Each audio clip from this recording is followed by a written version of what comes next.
Data 11 prill. Levitiku, kapitulli 15. Dhe Zoti i foli Mojsiut dhe Aronit, duke u thënë: Foluni bijve të Izraelit dhe u thoni atyre: kushdo që ka një fluks nga trupi i tij, ky fluks është i papastër. Papastërtia e tij është prodhuar nga fluksi. Ai është i papastër për sa kohë fluksi i trupit të tij është ende në veprim, ashtu edhe kur fluksi në trupin e tij është ndaluar. Çdo shtrat mbi të cilin shtrihet ai që ka fluksin do të jetë i papastër, po ashtu do të jetë e papastër çdo gjë mbi të cilin ai ulet. Kushdo që prek shtratin e tij, do të lajë rrobat e tij dhe do të lahet me ujë dhe ka për të qenë i papastër deri në mbrëmje. Kush ulet mbi çfarëdo gjëje mbi të cilën është ulur ai që ka fluksin, do të lajë rrobat e tij dhe veten me ujë dhe do të jetë i papastër deri në mbrëmje. Kush prek trupin e atij që ka fluksin, do të lajë rrobat e tij dhe do të lahet në ujë dhe do të jetë i papastër deri në mbrëmje. Në qoftë se ai që ka fluksin përshtyn mbi dikë që është i pastër, ky do të lajë rrobat e tij dhe do të lahet në ujë dhe do të jetë i papastër deri në mbrëmje. Çdo shalë mbi të cilën hipen ai që ka fluksin do të jetë e papastër. Kushdo që prek çfarëdo gjëje që ka qenë nën të, do të jetë i papastër deri në mbrëmje. Kushdo që transporton këto sende do të lajë rrobat e tij dhe do të lahet me ujë dhe do të jetë i papastër deri në mbrëmje. Kushdo që prek atë që ka fluksin, pa e larë duart, duhet të lajë rrobat e tij dhe të lahet në ujë dhe do të jetë i papastër deri në mbrëmje. Ena prej balte e prekur nga ai që ka fluksin do të thyhet dhe çdo enë prej druri do të lahet në ujë. Kur ai që ka fluksin është pastruar nga fluksi i tij, do të numëroj 7 ditë për pastrimin e tij. Pastaj do të lajë rrobat e tij dhe do të lajë trupin e tij në ujë të rrjedhshëm dhe do të jetë i pastër. Ditën e 8 do të marrë 2 turtuj ose 2 pëllumba të rinj dhe do të vijë përpara Zotit në hyrje të çadrës së mbledhjes dhe do t'ia jap priftit. Prifti do t'i ofrojë njërin si flijim për mëkatin dhe tjetrin si holokaust. Kështu prifti do të bëjë shlyrjen për të përpara Zotit për shkak të fluksit të tij. Në rast se një njeri ka një lëshim fare, ai do të lajë tërë trupin e tij në ujë dhe do të jetë i papastër deri në mbrëmje. Çdo rrobë dhe çdo lëkurë mbi të cilat ka far do të lahet me ujë dhe do të jetë e papastër deri në mbrëmje. Në rast se një burr bie në shtrat me një grua dhe ka një lëshim fare, do të lahen që të dy me ujë dhe do të jenë të papastër deri në mbrëmje. Në qoftë se një grua ka një fluks në trupin e saj dhe ky është një fluks gjaku, papastërtia e saj do të zgjasë 7 ditë, kushdo që e prek atë do të jetë i papastër deri në mbrëmje. Çfarëdo gjë mbi të cilën ajo shtrihet gjatë papastërtisë së saj do të jetë e papastër. Çfarëdo gjë mbi të cilën ulet do të jetë e pastër. Kushdo që prek shtratin e saj do të lajë rrobat e tij dhe do të lahet në ujë dhe do të jetë i papastër deri në mbrëmje. Kushdo që prek çfarëdo gjëje mbi të cilën ajo është ulur, do të lajë rrobat e tij dhe do të lahet në ujë, do të jetë i papastër deri në mbrëmje. Kur ajo është ulur mbi shtrat ose mbi çfarëdo gjëje tjetër, kur dikush e prek atë, do të jetë i papastër deri në mbrëmje. Në rast se një burr bie në shtrat me të, papastërtia e saj kalon mbi të dhe ai do të jetë i papastër për 7 ditë, dhe çdo shtrat mbi të cilin ai shtrihet, do të jetë i papastër. Në qoftë se një grua ka një fluks gjaku për disa ditësh jashtë kohës së papastërtisë së zakoneve, ose fluksi vazhdon tej kohës së duhur, ajo do të jetë e papastër për gjithë ditët e fluksit të papastër, ashtu siç është në ditët e papastërtisë së saj të zakoneve. Çdo shtrat mbi të cilin shtrihet gjatë ditëve të fluksit të saj, do të jetë për të si shtrati i zakoneve të saj, dhe çdo gjë mbi të cilën ajo ulet, do të ketë po të papastërtisë të zakoneve të saj. Kushdo që prek këto gjëra, do të jetë i papastër. Do të lajë rrobat e tij dhe do të lahet në ujë, do të jetë i papastër deri në mbrëmje. Por pas pastrimit të saj nga fluksi, do të numëroj 7 ditë dhe pastaj do të jetë e pastër. Ditën e 8 do të marrë 2 turtuj ose 2 pëllumba të rinj dhe do t'ia çojë priftit në hyrje të çadrës së mbledhjes. Prifti do ta ofrojë njërin prej tyre si flijim për mëkatin dhe tjetrin si holokaust. Prifti do të kryejë për të shlyerjen përpara Zotit të fluksit që e bënte të papastër. Kështu do t'i mbani të ndarë bijtë e Izraelit nga ajo që i ndot, që të mos vdesin për shkak të papastërtisë së tyre, duke ndotur tabernakullin tim që ndodhet midis tyre. Ky është ligji për atë që ka një fluks dhe për atë që ka një lëshim fare, gjë që e bën të papastër. dhe për gruan që vuan për shkak të zakoneve të saja periodike, për burrin ose gruan që ka një fluks dhe për burrin që bie në shtrat me një grua të papastër. Psalmi 18. Të dua o Zot, forca ime. Zoti është kështjella ime, fortesa ime dhe çliruesi im, perëndia im, shkëmbi im ku gjej stre, mburoja ime, fuqia e shpëtimit tim, streha ime e lartë. Unë i kërkoj ndihmë Zotit, që është i denjë për të lëvduar dhe kështu shpëtoj nga armiqtë e mi. Dhëmbje vdekjeje më kishin pushtuar dhe përrej njerëzish të kopshëm më kishin të merruar. Ankthet e Sheolit më kishin rrethuar dhe leqet e vdekjes më rrinin përpara. Në ankthin tim kërkova Zotin dhe i klitha Perëndis tim. Ai e dëgjoi zërin tim nga tempulli i tij dhe zëri im arriti para tij në veshjet e tij. Atëherë dheu trondit dhe u drodh, edhe themelet e maleve luajtën dhe ran, sepse ai ishte zemëruar shumë. Një tym i dilte nga flegrat e tij dhe një zjarr shkatrimtar dilte nga goja e tij. Nga ai shpërthenin thëngji. Ai i uli qejt dhe zbriti me një mjegull të dendur poshtë këmbëve të tij. I kishte hipur një kerubini dhe fluturonte shpejt mbi krahët e erës.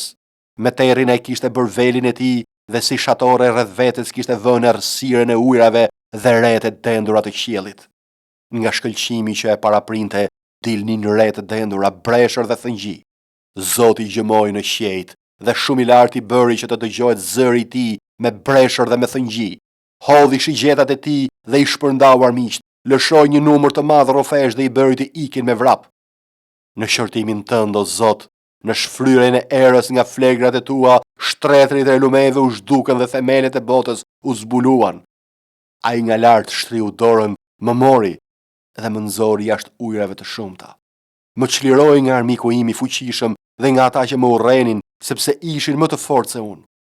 Ata u vërsulen kundër meje ditën e fatkeqësisë sime, por Zoti mbajti anën time dhe më nxorri jashtë, larg më çliroi sepse më do. Zoti më ka shpërblyer sipas drejtësisë sime dhe më ka dhënë sipas pastërtisë së duarve të mia, sepse kam ndjekur rrugët e Zotit dhe nuk jam larguar pabesisht nga Perëndia im, sepse kam mbajtur para meje tërë ligjet e tij dhe nuk u jam shmangur statuteve të tij. Kam qenë i ndershëm me të dhe jam ruajtur pa udhësisë, sepse Zoti më ka dhënë sipas drejtësisë sime, sipas pastërtisë së duarve të mia përpara syve të tij. Ti tregohesh i mëshirshëm ndaj njeriu të mëshirshëm dhe i drejtë me njeriu e drejtë. Ti tregohesh i pastër me atë që është i pastër dhe dinak me të ligun, sepse ti je ai që shpëton njerëzit e pikëlluar dhe ul syt që janë krenar. Ti në fakt je ai që bën të shkëlqejë llambën time. O Zot, Perëndia im, ti ndriçon errësirën time, sepse me ty mund të sulmoj një aradh dhe me Perëndin tim mund të kërcej mbi një mur. Rruga e Perëndisë është e përsosur. Fjala e Zotit është pastruar me anë të zjarrit. Ai është mburoja të gjithë atyre që gjejnë streh tek ai. Në fakt, kush është Perëndi përveç Zotit? Kush është kështjell përveç Perëndisë tim? Perëndia është ai që më rrethon me forcë dhe që e bën jetën time të përsosur. Ai bën këmbët e mia të ngjashme me ato të sutave dhe më bën të fortë në vendet e mia të larta. Ai mëson duart e mia për betejë dhe me krahët e mi mund të nder një hark prej bakri. Ti më ke dhënë gjithashtu mburojen e shpëtimit tënd. Dora jote e djathtë më ka mbajtur dhe mirësia jote më ka bërë të madh. Ti ke zgjeruar hapat e mia nën veten time dhe këmbët e mia nuk janë penguar. I kam ndjekur armiqtë e mi dhe i kam arritur, nuk jam kthyer prapa para se ti shkatërroj. I kam goditur vazhdimisht dhe ata nuk kanë mundur të ngrihen përsëri. Ata kanë rënë nën këmbët e mia. Ti më ke dhënë forcë për betejën dhe ke bërë të përulen ata që ngrihen kundër meje. Ti ke bërë që të kthejnë kurrizin armiqtë e mi dhe unë kam shkatëruar ata që më urrenin. Ata klithën, por nuk pati njeri që t'i shpëtonte. Ata i klithën Zotit, por ai nuk u dha përgjigje. I kam shkelur derisa i bëra si pluhuri para erës. I kam fshirë si balta e rrugëve. Ti më ke çliruar nga grindjet e popullit. Ti më ke bërë udhëheqës të kombeve, një popull që nuk e njihja më ka shërbyer. Me të dëgjuar emrin tim, ata më dëgjuan dhe më bindën, të huajt më nënshtruan, të huajt u ligështuan dhe dolën duke u dridhur nga fortesat e tyre. Rroft Zoti, qoftë e bekuar kështjella ime dhe lëvduar qoftë Perëndia i shpëtimit tim.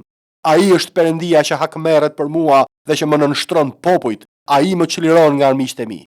Ti më larton mbi ata që ngrihen kundër meje dhe më çliron nga njeriu që përdor dhunën. Prandaj o Zot, unë do ta kremtoj midis kombëve emrin tënd me këngë. Çlirime të mëdha ai jep mbretit të tij dhe tregohet dashamirës me Davidin, të vajosurin e tij dhe me fisin e tij për jetë. Fjalët e urta, kapitulli 29. Njeriu që forcon qafën, kur qortohet, do të thyhet papritmas patjetër. Kur të drejtët shumohen, populli gëzohet. Por kur sundoni pabesi, populli rënkon. Njeriu që e do diturinë gëzon të atin, por ai që shkon me prostitutat shkapërdredh pasurinë e vet. Mbretja e bën të qëndrueshëm vendin me anë të drejtësisë, por ai që merr dhurata e çon në shkatërim. Njeriu që i bën lajka të afërmit të tij, shtrin një rrjet mbi hapat e tij. Në mëkatin e një njeriu të keq ka një lak, por i drejti këndon dhe gëzohet. I drejti interesohet për çështjen e të varfërve, por i pabesi nuk e kupton këtë interesim. Tallësit kurdisin trazira në qytet, por njerëzit e urtë e qetësojnë zemërimin. Në rast se një njeri i urtë hyn në grindje me një budalla dhe budallai zemërohet dhe qesh, nuk ka paqe. Njerëzit gjakatar urrejnë të ndershmin, por njerëzit e drejtë kërkojnë të mbrojnë jetën e tij. Budallai e shfryn gjithë zemërimin e tij, por i urtja frenon dhe e ul. Në rast se një mbret dëgjon fjalët gënjeshtare, tërë ministrat e tij bëhen të pabes. I varfri dhe shtypsi kanë këtë të përbashkët. Zoti ndriçon sytë e të dy palëve. Mbreti që u siguron drejtësi të varfërve në të vërtetë do të ketë fronin të vendosur përgjithënjë. Shufra dhe qortimi japin dituri, por fëmia për të cilin nuk kujdeset kurkush e turpëron nënën e vet. Kur shtohen të pabeset, shtohen dhe shkeljet, por të drejtët do të shohin shkatërimin e tyre.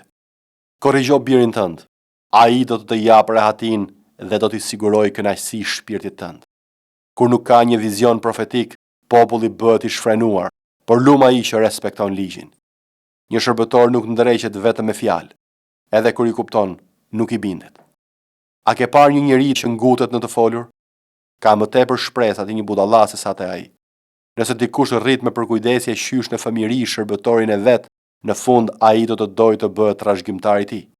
Njeriu zemërak kurdis grindje dhe njeriu i dhnak kryen shumë mëkate. Kryelartësia e njeriu të çon poshtë atë, por ai që ka një frym të përvojtur do të ketë lavdi. Kush bëhet ortak me një vjedhës, urren jetën e vet. Ai dëgjon betimin, por nuk pa ditë asgjë. Frika e njeriu përbën një lak, por ai që ka besim te Zoti është i siguruar. Të shumt janë ata që kërkojnë favorin e princit, por drejtësia për çdo njeri vjen nga Zoti.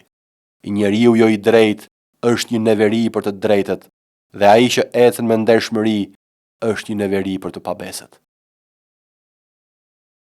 2 e Thesalonikasve, kapitulli 3. Së fundmi o vëllezër, lutuni për ne, që fjala e Zotit të rendë dhe të lëvdohet si edhe ndër ju, dhe të shpëtojmë nga njerëzit e paull dhe të ligj, sepse besimi nuk është i të gjithëve.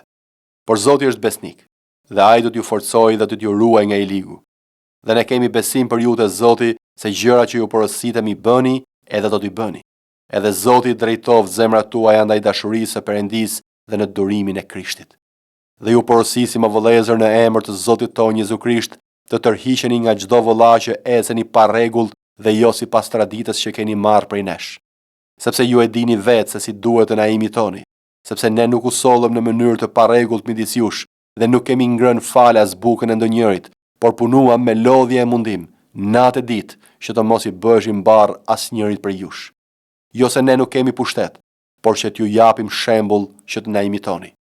Në fakt, edhe kur ishim te ju porosisnim këtë, se po qese ndonjëri nuk do të punoj, as të mos haj, sepse dëgjojmë se disa për jush ecin në mënyrë të parregullt, nuk punojnë fare dhe merren me gjëra të kota. Këta i porosisim dhe i nxisim përmes Zotit tonë Jezu Krisht që të hanë bukën e tyre duke punuar shtruar, por ju o vëllezër, mos u ligështoni së bëri mirë. Dhe në qoftë se dikush nuk i bindet fjalës sonë në këtë letër, shënojeni atë dhe mos u shoqëroni me të që ai të turpërohet. Dhe mos e mbani atë si armik, por shërtojeni si vëlla. Por ai vet, Zoti i paqes, ju dhën gjithnjë paqe në çdo mënyrë. Zoti qoftë me ju të gjithë. Përshëndetja është nga dora ime e palit, që është shenjë në çdo letër. Kështu shkruaj. Hiri i Zotit tonë Jezu Krisht qoftë me ju të gjithë. Amen.